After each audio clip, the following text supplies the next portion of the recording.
눈에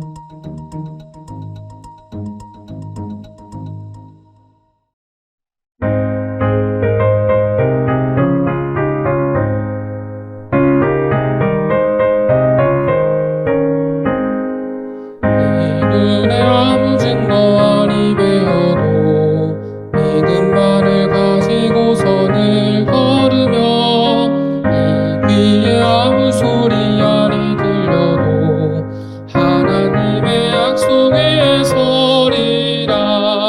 걸어가세 믿음 위에 서서 나가세 의심 버리고 걸어가세 믿음 위에 서서 눈과 귀에 아무 증거 없어도 이 눈이 보기에는 어떠하든지 이미 얻은 증거대로는 믿으며 이 마음에 의심 없이 살아갈 때에 우리 소원 주 안에서 이루리. 걸어가세 믿음 위에 서서 나가세 의심 버리고 걸어가세 믿음 위에 서서 눈과 귀에 아무 증거 없어도 주님의 거룩함을 두고 맹세한 주 하나님 아버지는 참 이쁘다. 그 귀한 모든 약속 믿는 자에게 능치 못할 무슨 일이 있을까.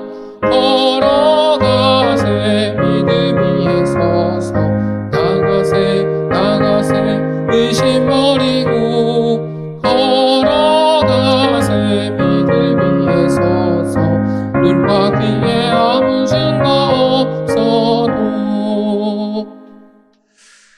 오늘 우리에게 주신 하나님 말씀 요한계시록 22장 6절 말씀부터 11절 말씀까지입니다.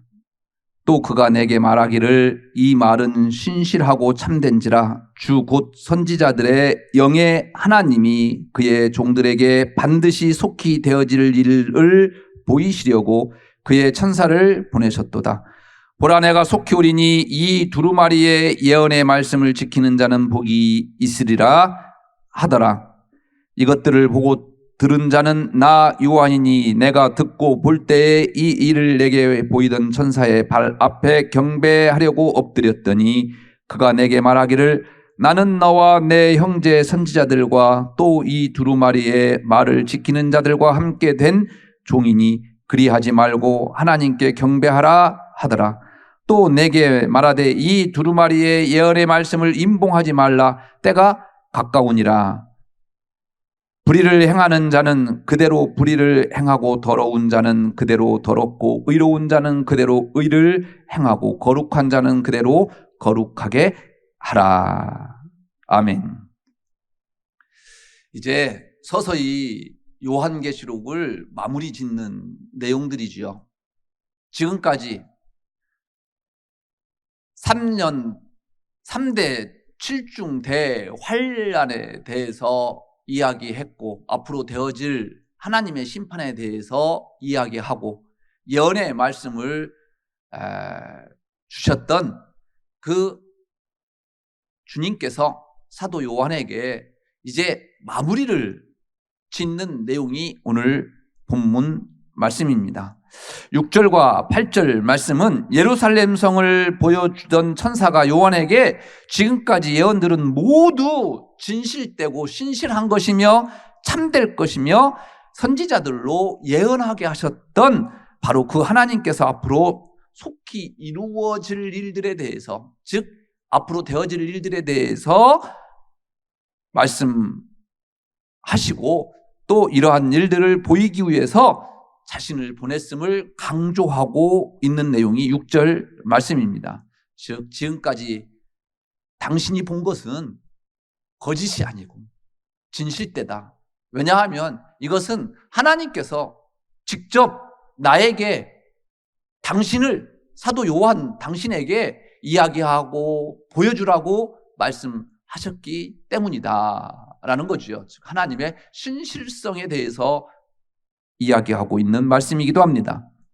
그러면서 주님께서, 예수 그리스도께서 7절 말씀에서 직접 이야기하십니다. 여러분들 성경에 빨간 글씨로 쓰여 있죠. 보라, 내가 속히 오리니 이 두루마리의 예언의 말씀을 지키는 자는 복이 있으리라. 지금까지 하나님께서 말씀해 주셨고 또 예수 그리스도께서 말씀하셨던 이 요한계시록의 내용을 받아들이는 자는 복이 있는 자다라는 거예요. 할렐루야. 여러분들은 복이 있습니다. 왜냐하면 이 하나님의 말씀을 들었고 받아들이기 때문입니다. 바로 이 은혜와 축복을 머금는 존재가 바로 저와 여러분들임을 기억하십시오. 이 땅에서 복 있는 사람으로 살아가십시오. 왜냐하면 예수님께서 오늘 복을 선포하시지 않으십니까? 그 예수님께서 복을 선포하셨기 때문에 당연히 우리는 복의 사람으로 살아가야 할 충분한 자격이 있기 때문입니다.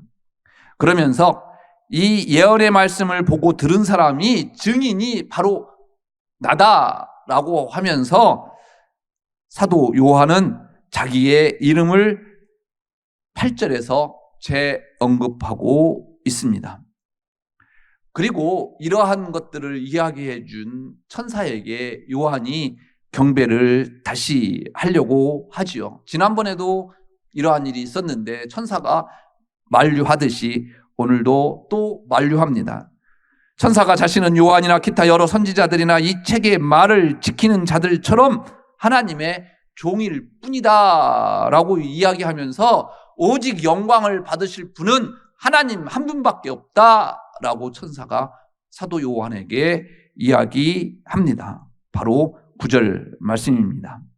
그러면서 예언 기록서를 봉하지 말라라고 하는 천사의 최종 진술을 10절에서 11절에서 이야기합니다.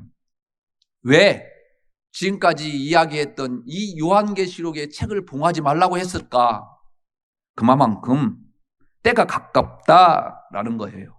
곧 이 때가 올 것이다라는 거예요. 하나님의 때가 곧 올 것이다라는 거예요. 그래서 봉할 필요가 없다라는 거예요.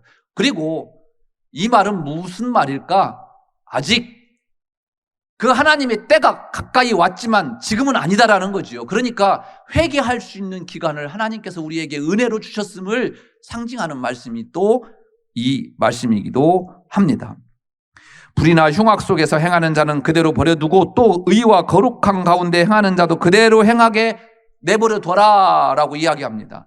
하나님의 때가 가까웠으니까 그냥 내버려 둬라 라는 이 말은 하나님의 은혜의 선포의 말이기도 하지만 하나님을 믿지 아니하는 자들에 대한 심판의 말씀이기도 하지만 그러나 우리에게는 은혜의 말씀이지만 아직 믿지 않는 자들에게는 시간이 아주 조금 남아있다라는 그 의미로도 들려집니다. 그렇습니다. 우리가 그래서 예수 그리스도의 복음을 전파해야 할 이유가 여기에 있는 것입니다. 기도하겠습니다. 하나님, 오늘 말씀을 통해서 우리가 어떻게 살아야 되고 또 어떻게 남은 이 말세를 살아가야 되는지에 대해서 듣게 됩니다. 바로 얼마 남지 않은 이때, 그때를 준비하기 위해서 예수 그리스도의 복음을 부지런히 전파하고 전도하기에 힘써야 함을 오늘 말씀을 통해서 또 깨닫게 됩니다. 우리의 삶 자체가 일거수일투족이 전도지가 되게 하여 주옵소서. 예수 그리스도의 복음이 되게 하여 주옵소서. 그래서 예수 그리스도의 향기와 편지가 되게 하여 주시옵소서. 예수님의 이름으로 기도드립니다. 아멘.